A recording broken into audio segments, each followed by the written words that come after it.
तव कथमृतं तप्तजीवनं कविभितं कल्मषापहं श्रवणमङ्गलं श्रीमदाततं ভুবি গিনন্তি যে ভুরিদা জানা।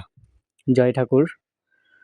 গতকাল আমরা শ্রীমকথিত রামকৃষ্ণ কথামৃতের পঞ্চম পরিচ্ছেদ পাঠ করেছি, ঈশ্বরচন্দ্র বিদ্যাসাগরের সাথে কলকাতায় যে মিলন। আজকে আমরা ষষ্ঠ পরিচ্ছেদ পাঠ করব। ঈশ্বরকে ভালোবাসা জীবনের উদ্দেশ্য, the end of life. Sri Ramakrishna বিশ্বাস আর ভক্তি, তাকে ভক্তিতে সহজে পাওয়া যায়, তিনি ভাবের বিষয়।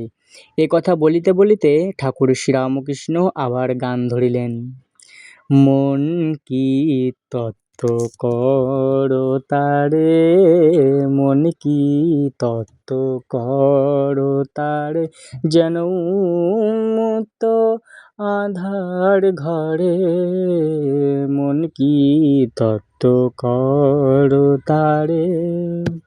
সে যে ভাবের বিষয়, ভাব ব্যতীত অভাবে কি ধরতে পারে, মন কি তত্ত্ব করো তারে। এভাবেই পুরো গানটি গেয়েছেন রামপ্রসাদের। ঠাকুর গান গাইতে গাইতে সমাধিস্থ হইয়াছেন, হাত অঞ্জলিবদ্ধ, দেহ উন্নত ও স্থির, নেত্রদ্বয় স্পন্দহীন। সেই বেঞ্চের উপর পশ্চিমাশ্ব হইয়া পা ঝুলাইয়া বসিয়া আছেন। সকলে উদ্গ্রীব হইয়া এই অদ্ভুত অবস্থা দেখিতেছেন। পণ্ডিত বিদ্যাসাগরও নিস্তব্ধ হইয়া এক দৃষ্টিতে দেখিতেছেন। ঠাকুর প্রকৃতিস্থ হইলেন, দীর্ঘ নিঃশ্বাস ফেলিয়া আবার সহাস্যে কথা কহিতেছেন। ভাব ও ভক্তি, এর মানে তাকে ভালোবাসা।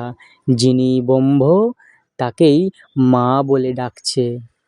প্রসাদ বলে মাতৃভাবে আমি তত্ত্ব করি যারে, যেটা চাতরে কি ভাঙবো হাঁড়ি, বোঝো না রে মন ঠারে ঠোরে।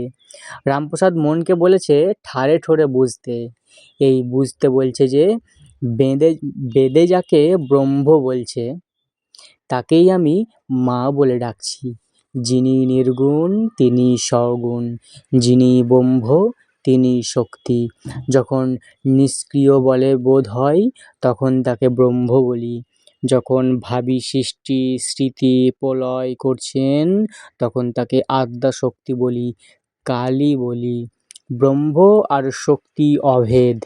যেমন অগ্নি আর দাহিকা শক্তি, অগ্নি বললেই দাহিকা শক্তি বোঝা যায়, দাহিকা শক্তি বললেই অগ্নি বোঝা যায়। একটিকে মানলেই আর একটিকে মানা হয়ে যায়। তাকেই মা বলে ডাকা হচ্ছে। মা বড় ভালোবাসার জিনিস কিনা? ঈশ্বরকে ভালোবাসতে পারলেই তাকে পাওয়া যায়। ভাব, ভক্তি, ভালোবাসা আর বিশ্বাস। আর একটি গান শোনো। উপায়, আগে বিশ্বাস, তারপর ভক্তি। ভাবিলে ভাবের উদয় হয়, ও সে যেমন ভাবো তেমনি লাভ, মূল সে প্রত্যয়। কালীপদ শুদ্ধাহৃদে চিত্ত যদি রয়, তবে পূজা হোম যাগ যজ্ঞ কিছুই কিছু নয়। চিত্ত তদ্গত হইয়া তাকে খুব ভালোবাসা। সুধাহ্রদ কিনা অমৃতের হ্রদ, ওতে ডুবলে মানুষ মরে না, অমর হয়। কেউ কেউ মনে করে বেশি ঈশ্বর ঈশ্বর করলে মাথা খারাপ হয়ে যায়। তা নয়। এই যে সুধার হ্রদ, অমৃতের সাগর, বেদে তাকে অমৃত বলেছে। এতে ডুবে গেলে মরে না, অমর হয়। নিষ্কাম কর্ম বা কর্মযোগ ও জগতের উপকার।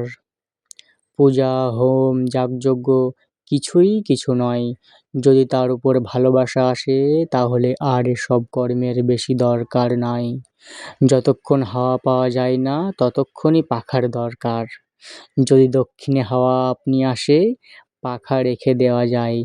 আর পাখার কি দরকার?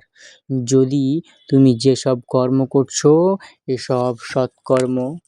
যদি আমি কর্তা, এই অহংকার ত্যাগ করে নিষ্কামভাবে করতে পারো তাহলে খুব ভালো।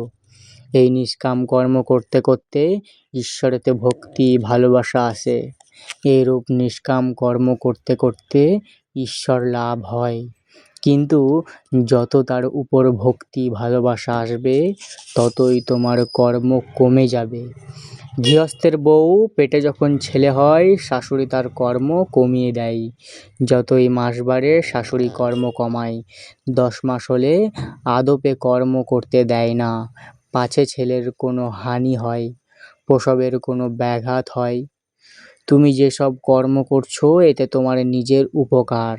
নিষ্কামভাবে কর্ম করতে পারলে চিত্ত শুদ্ধ হবে, ঈশ্বরের ওপর তোমার ভালোবাসা আসবে। ভালোবাসা এলেই তাকে লাভ করতে পারবে। জগতের উপকার মানুষ করে না, তিনিই করছেন।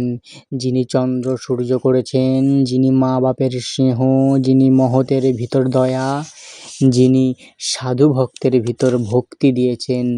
যে লোক কামশূন্য হয়ে কর্ম করবে সে নিজেরই মঙ্গল করবে। নিষ্কাম কর্মের উদ্দেশ্য ও ঈশ্বর দর্শন। অন্তরে সোনা আছে, এখনো খবর পাও নাই, একটু মাটি চাপা আছে। যদি একবার সন্ধান পাও অন্য কাজ কমে যাবে। গৃহস্থের বউ এর ছেলে হলে ছেলেটিকে নিয়ে থাকে, ওইটিকেই নিয়েই নাড়াচাড়া আর সংসারের কাজ শাশুড়ি করতে দেয় না। আরও এগিয়ে যাও। কাঠুরে কাঠ কাটতে গিয়েছিল, ব্রহ্মচারী বললে এগিয়ে যাও। এগিয়ে গিয়ে দেখে চন্দন গাছ। আবারও কিছুক্ষণ পরে ভাবলে তিনি এগিয়ে যেতে বলেছেন, চন্দন গাছ পর্যন্ত তো যেতে বললেন নাই। এগিয়ে গিয়ে দেখে রূপার খনি। আবার কিছুক্ষণ পর এগিয়ে গিয়ে দেখে সোনার খনি। তারপর কেবল হীরা মানিক এইসব লয়ে একেবারে আঙ্গিল হয়ে গেল। নিষ্কাম কর্ম করতে পারলে ঈশ্বরে ভালোবাসা হয়, ক্রমে তার কৃপায় তাকে পাওয়া যায়। ঈশ্বরকে দেখা যায়, তার সঙ্গে কথা কওয়া যায়। যেমন আমি তোমার সঙ্গে কথা করছি। সকলে নিঃশব্দ। ওম নিরঞ্জনং নিত্যমনন্তরূপং ভক্তানুকম্পধিতবিগ্রহং বৈ ঈশাবতারং পরমেশমিড্ডং তং রামকৃষ্ণং শিরসা নমামঃ। জয় ঠাকুর।